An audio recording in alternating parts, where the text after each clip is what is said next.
मेरे वतन के लोगों, जरा आँख में भर लो पानी, जो शहीद हुए हैं उनकी जरा। प्यारे बच्चों, आज हम 77वां स्वतंत्रता दिवस विद्यालय के प्रांगण में मना रहे हैं। एक दिन पूर्व आपको इस राष्ट्रीय महापर्व के पावन अवसर पर 77वें स्वतंत्रता दिवस की हार्दिक शुभकामनाएं। कल सारा देश कश्मीर से कन्याकुमारी तक, गुवाहाटी से चौपाटी तक, कच्छ से कामरूप तक, करगिल से केरल तक, सिलचर से सौराष्ट्र तक, लद्दाख से लक्षद्वीप तक, काठियावाड़ से कछार तक, कुपवाड़ा से कोचीन तक, अहमदाबाद से अगरतला तक, हिमालय से हिंद महासागर तक, अरब सागर से बंगाल की खाड़ी तक सारा भारत कल स्वतंत्रता दिवस मनाने जा रहा है। प्रधानमंत्री जी लाल किले के प्राचीर से मना रहे हैं। आपको एक दिन पूर्व इस राष्ट्रीय महापर्व के पावन अवसर पर 77वें स्वतंत्रता दिवस की हार्दिक शुभकामनाएं। कल संपूर्ण भारत कश्मीर से कन्याकुमारी तक, गुवाहाटी से चौपाटी तक, कच्छ से कामरूप तक, करगिल से केरल तक, सिलचर से सौराष्ट्र तक, लद्दाख से लक्षद्वीप तक, काठियावाड़ से कछार तक, कुपवाड़ा से कोचीन तक, अहमदाबाद से अगरतला तक संपूर्ण भारत 77वां स्वतंत्रता दिवस मनाने जा रहा है। इस राष्ट्रीय महापर्व के पावन अवसर पर आपको कल देश के प्रधानमंत्री लाल किले की प्राचीर से संबोधित करेंगे। पराधीन सपनों सुख नहीं, पराधीनता तो सपने में भी सुख नहीं देती। पक्षी भी उन्मुक्त गगन में उड़ना चाहता है, वह भी सोने के पिंजरे में कैद नहीं होना चाहता। सबसे पहले पुर्तगाली आए, फिर डच आए, फिर फ्रांसीसी आए, फिर अंग्रेज आए।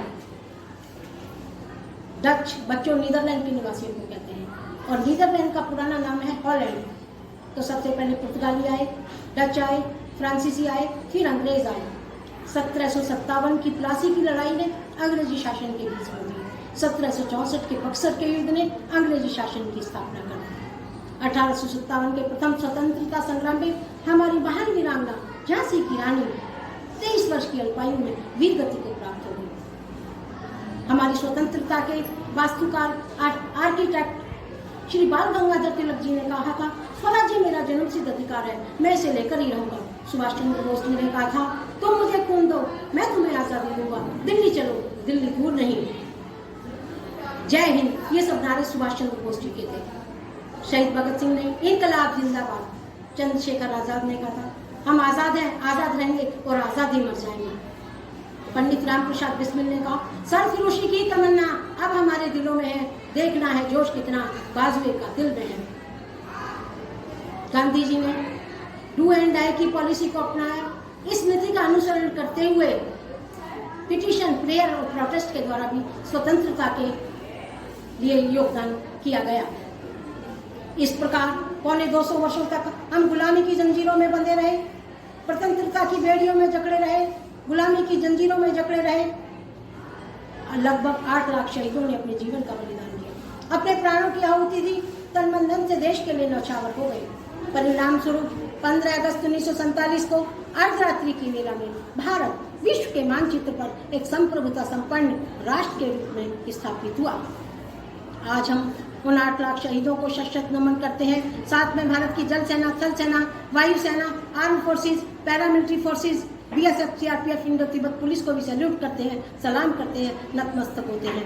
वो चाहे अरुणाचल का तवांग हो, चाहे वो सिक्किम का नाथुला डोकलाम हो, चाहे वो लद्दाख का पेंग लेक हो, चाहे गालीबान हो, चाहे बर्फीला मरुस्थल कारगिल या द्रास हो, चाहे गुजरात के कच्छ की नमकीन हवाएं हो, चाहे थार के मरुस्थल का 50 डिग्री टेम्परेचर में प्रचंड लू के थपेड़े हो। भारत की सीमाओं के सजग प्रहरी बनकर अपनी अदम्य प्रबल इच्छा शक्ति से अपने कर्तव्य को पूर्ण करते हैं। इसलिए हम उनको सलाम करते हैं, सैल्यूट करते हैं, नतमस्तक होते हैं। आप भी देश का भविष्य हैं, कल के नागरिक हैं। आप भी अपनी देशभक्ति, जिस देश के नागरिक शिक्षित होते हैं, पढ़े लिखे होते हैं, वो देश के विकास में बड़ा महत्वपूर्ण योगदान करते हैं। तो आप भी पढ़ाई में मन लगाएंगे, पढ़ाई में मन लगाएंगे, जल को बचाएंगे, पेड़ पौधे लगाएंगे, वातावरण को शुचित और स्वस्थ बनाएंगे, तो आप भी देशभक्त कहलाएंगे। तो आज अपनी जन्मभूमि के लिए, अपनी कर्मभूमि के लिए, अपनी मातृभूमि के लिए आप तन मन धन से समर्पित रहेंगे। और आज आपको 2047 में भारत की स्वतंत्रता के 100 वर्ष पूरे होने जा रहे हैं। तो हमारी परिकल्पना में 2047 का भारत स्वच्छ भारत होगा, स्वस्थ भारत होगा, सशक्त भारत होगा, सजग होगा, सचेत होगा, सक्रिय होगा। और कृषि में चाहे वो हरित क्रांति हो, श्वेत क्रांति हो, और चाहे वो नील क्रांति हो, अपने उच्चतम लक्ष्य को उच्चतम लक्ष्य पर पहुंचेगा। चाहे वो अंतरिक्ष हो, विज्ञान हो, टेक्नोलॉजी हो, उसमें भी एक सर्वोच्च शिखर को छुएगा। नारी सशक्तिकरण बढ़ेगा, शिक्षा का उजियारा फैलेगा, शिक्षा का आलोक फैलेगा, और पर्यावरण शुचित और स्वस्थ होगा। हमारा भारत सजग होगा, सफल होगा, सशक्त होगा, और एक दिन विश्व परिदृश्य पर भारत सर्वोच्च शिखर पर पहुंचेगा और प्रतिष्ठा के में 4 चांद लगाएगा, विकासशील से विकसित राष्ट्र बनेगा। इसी संकल्प के साथ अंत में मैं आपको माखनलाल चतुर्वेदी जो हमारे राष्ट्रीय कवि हैं, उनकी कविता क्या पुष्प की अभिलाषा है। चाहा नहीं मैं सुबाला के घेनों में गूंथा जाऊं, चाहा नहीं मैं बिंद प्यारी की माला बन जाऊं, चाहा नहीं मैं देवताओं के सिर पर बैठे लाऊं, चाहा नहीं मैं सम्राटों की शौकत ही हरी डाला जाऊं, मुझे तोड़ लेना वनमाली, उस पथ पर तुम देना फेंक, मातृभूमि पर शीश चढ़ाने जिस पथ जाएं वीर अनेक। इसी आशा और संकल्प के साथ कि 2047 में भारत विकासशील से विकसित राष्ट्र बनेगा, प्रगति के पथ की ओर होगा, उन्नति के शिखर को छुएगा और विकास की नित्य नई ऊंचाइयों पर पहुंचाएगा। इसी आशा और संकल्प के साथ जय हिंद, जय भारत, धन्यवाद।